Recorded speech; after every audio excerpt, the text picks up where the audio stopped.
E a virtude do Altíssimo te cobrirá sobre a sua sombra. Se lembra quando eu falei lá que no princípio, no capítulo 1 de Gênesis, que o Espírito Santo vai desde Gênesis até o Apocalipse, estou falando sobre o Espírito Santo, aqui também, e a virtude do Altíssimo te cobrirá com a sua sombra.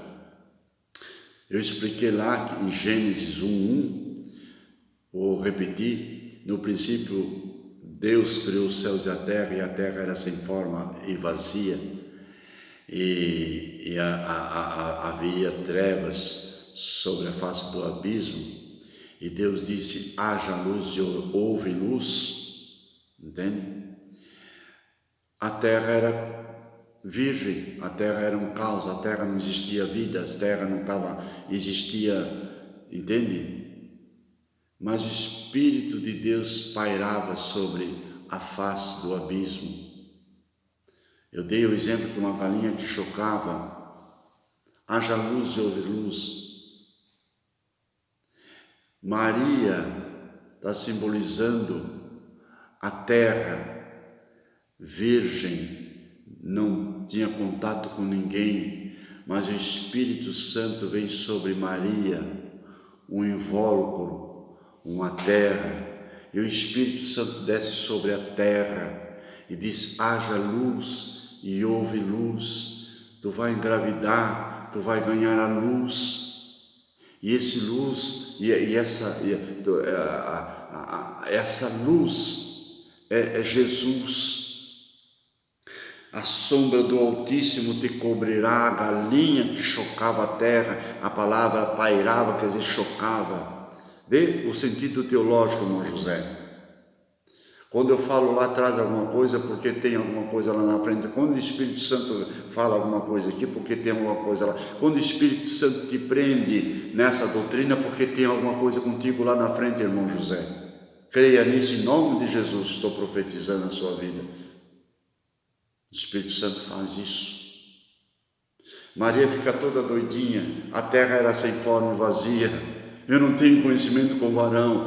A terra também era virgem, não tinha conhecimento com deuses nenhum. É Deus Criador, o Criador dos céus e da terra, o formador de todas as coisas. Maria, tu vai entender. A virtude do Altíssimo te cobrirá com as suas sombras, pelo que também o santo que de ti há de nascer será chamado Filho de Deus. Glória a Deus. Aleluia. E agora começa toda a história de Jesus sob a virtude do Espírito Santo. Aí Maria engravida, agora Deus vai falar com José, entende? E ambas, Isabel e Maria, ficam grávidas. Isabel, período do Antigo Testamento, e Maria no Novo Testamento, através da unção do Espírito Santo. Quando tinha aproximadamente Maria estava grávida, a Isabel grávida de 6 meses, e Maria no começo da sua gravidez, e elas eram primas, como João Batista era primo de Jesus, era tudo da mesma família, da mesma genealogia, do mesmo genes, da mesma árvore genealógica. Deus estava trabalhando com seu povo, usando as ferramentas necessárias para encaixar tudo certinho. A Bíblia é uma colcha de retalho que vai colocando como um quebra-cabeça. Muita gente não entende, mas vai juntando, no fim dá tudo certo. Deus é o sábio arquiteto. Ele pega a carcaça de um carro, só a carcaça, e vai pegando as peças, vai montando. Você já foi numa montadora? Tem só lataria, mas falta todas as peças para botar no devido lugar. até bater na chave e dar ignição e o carro sair andando perfeitamente, com toda a segurança.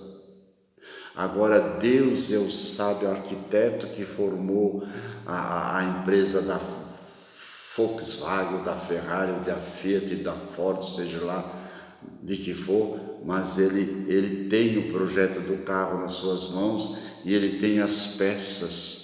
E agora ele usa as ferramentas para unir essas peças. E essa ferramenta é João Batista, é Maria, é José, é Nestor. Deu para entender? Nós temos as ferramentas usadas por Deus, como Maria foi uma ferramenta. E às vezes essa ferramenta, irmão José, fica lá na oficina, você chega na oficina, tem uma ferramenta lá, você olha para aquela, você vai 333,9 e aquela ferramenta está lá, ela nunca foi usada, está até um pouquinho empoeirada. Eu não sei por que ele comprou aquela ferramenta tão cara. Nunca vi ele usar aquilo. Mas o mecânico sabe porque ela está lá, sabias? Talvez tu te sente, irmão José, uma ferramenta enferrujada, pendurada, e você quer ser usado, e o Espírito Santo parece que não deixa, e o teu obreiro lá, teu líder religioso, é um centralizador, não te dá folga nenhuma. Ele quer centralizar tudo para ele.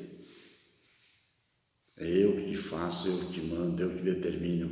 E ele só vem dizer assim, eu vou fazer assim, assim, e você diz, puxa vida, mulher. Você vai para cá e diz, mulher? Eu não estou entendendo, não sei por que eu estou aqui. Fica ali mais um pouquinho. Tu és aquela peça que está de pendurada lá, viu, Nestor? Seu cabeça dura, Gesiel. Não foge da oficina de Deus. Tu é grandinho, com a boca não esperneia. A hora que o mestre olhar e a ferramenta não está no lugar, se o titico tirou ela, ele vai acertar com o titico, mas se tu pulou dali e caiu na lama e te borrou-se todo, não culpa Deus por causa da tua incredulidade, da tua besteira, seu orelhudo.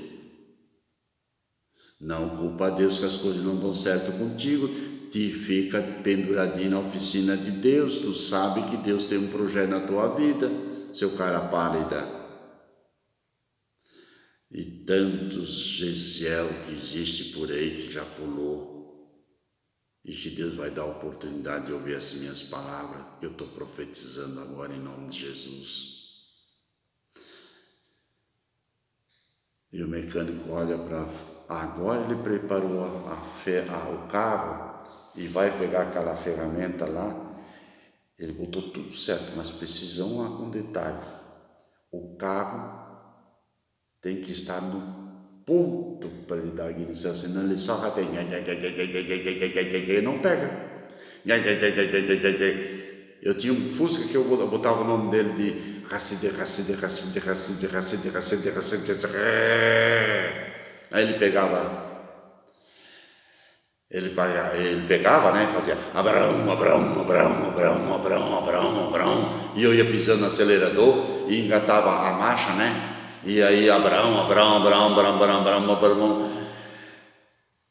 Jacó trocava a marcha. Quando passava, ele trocava outra, Isaac, Abraão, Jacó, Isaac, entende? Ia trocando primeira, segunda, terceira, e ia embora. Mas de manhã cedo, Racide. Para botar a ferramenta no lugar, o carro no ponto, se eu estou falando uma linguagem de mecânico agora, ele pega uma ferramenta lá, ele olha assim, hoje tem essas ferramentas assim, ele olha lá por cima, no andar ali, ele, se não tiver sincronizado, ele vai ajustando o ponto do carro aqui. Quando ele dá sincronia, ele vai o motor está centralizadinho, ele aperta, pode bater 1.500 vezes, nem precisa botar o pé no freio. Deu ignição, o carro deu explosão, está no ponto. Eu botei carro no ponto 1.330 vezes, 9. Fusca, Kombi, Corcel, Opala, tudo no ouvidinho. Ei, para, teu carro está fora de ponto, vai gastar energia, vai esquentar o motor vai derreter, não vai andar os 100 e poucos mil dele, ou 600 mil, 400 mil, conforme o modelo do carro que estava programado para aquela quilometragem, porque estava sempre fora do ponto, ou adiantado ou atrasado, e aí ferve o radiador, não puxa na serra, não desenvolve no asfalto, porque está fora de ponto, e o motorista vai lá, racide, e sai queimando. Não, irmão, se o teu carro não está no ponto, nem sai viajar. Irmão José, Nestor, se tu estás fora de ponto, Deus não vai te botar na estrada, ou não vai tocar o projeto dele na igreja do Senhor.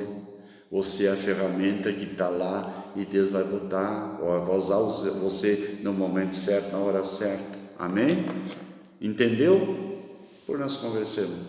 Eu tenho 3 irmãos, povo do mundo inteiro, do Brasil, não sei, que eles são atentos para aquilo que eu ensino, porque segundo o testemunho deles, eu sou uma referência na vida deles, e eu quero ser até o dia que o Senhor Jesus me buscar.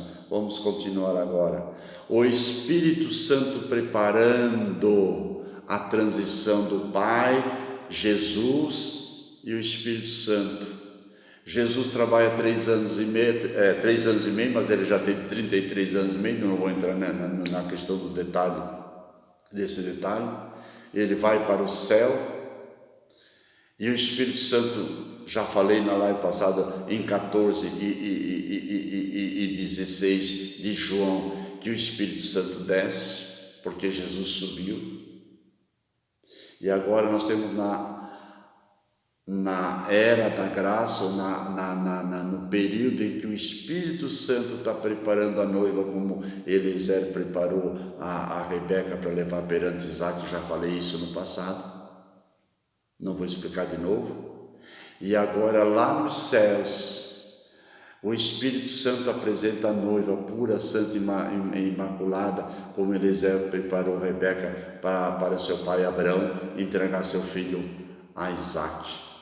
Viu como é fácil entender o plano teológico de Deus? Então tem a atividade do Pai no Antigo Testamento, do Filho quando Jesus veio, e do Espírito Santo até a igreja voltar e a igreja estiver com o Pai nas bodas do Cordeiro. Aí vai se unir a Israel esposa, no mesmo sentido figurativo com a igreja noiva. Aí diz lá em Apocalipse que a sua esposa já se aprontou, porque já casou, já houve o casamento, já houve a união do pai, do esposo com a esposa, através do Espírito Santo e Jesus. A transição.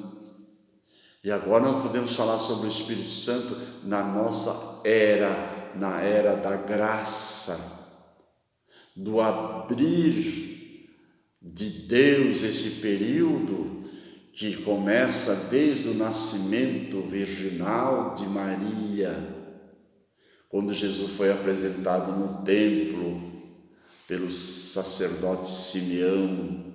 Agora despede em paz o teu servo, porque ele já viu a redenção de Israel. Simeão, direcionado pelo Espírito Santo, foi na igreja. Simeão está em casa sozinho, venceu o período sacerdotal dele. Ninguém olha para Simeão, aquele velho, entende? Quase ceguinho, quase não podendo andar. Talvez viúvo, já não sei porque não fala sobre a esposa de Simeão, mas era casado. Para ser o sacerdote tinha que ser casado, ter filhos. Simeão diz a Bíblia que pelo Espírito Santo, olha só, irmão, como Deus é maravilhoso. Oh, glória a Deus, eu não precisava ler versículo nenhum da Bíblia para contar toda a Bíblia Sagrada para ti, porque o Espírito Santo me dá a revelação e a interpretação, mas eu vou caminhando para você ir costurando, entendendo, devagarinho. Eu estou com 70 anos, vou fazer 70 anos, eu não me cansei de ler a Bíblia, e você vai fazer, irmão José, daqui a pouco uns, não sei quantos aí, mas você vai chegar aos 70 e vai dizer, eu herdei uma herança gloriosa, que é o conhecimento. Daqui a pouco o irmão José vai dizer para o irmão José, não preciso mais de ti, o Espírito Santo começou, e agora eu já sei andar sozinho. Daí eu digo, obrigado, Senhor, cumpri o meu papel. E Simeão talvez estava no mesmo pensamento, eu não preciso mais ir na igreja. Sabe que às vezes veio sobre mim o pensamento de Simeão? Ô minha velha, vamos ficar em casa, vamos coçar as pulgas, vamos descansar um pouco. Lá na igreja tem tantos lá para fazer a obra, tantos sacerdotes. Deus levantou o pastor fulano, ele está fazendo com tanto amor. Sabe que às vezes eu chego lá, me sinto um estrovilho. E ele diz assim, minha velha, eu preciso dar oportunidade para o irmão José, senão ele vai ficar triste, ele não vem na igreja mais.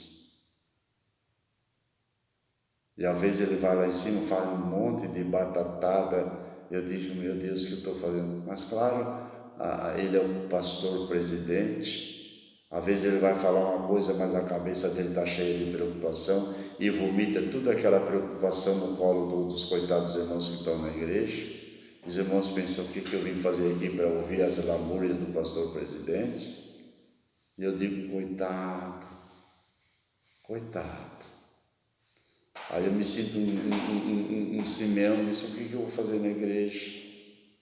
Mas naquele dia, o Espírito Santo de Simeão, seu velho,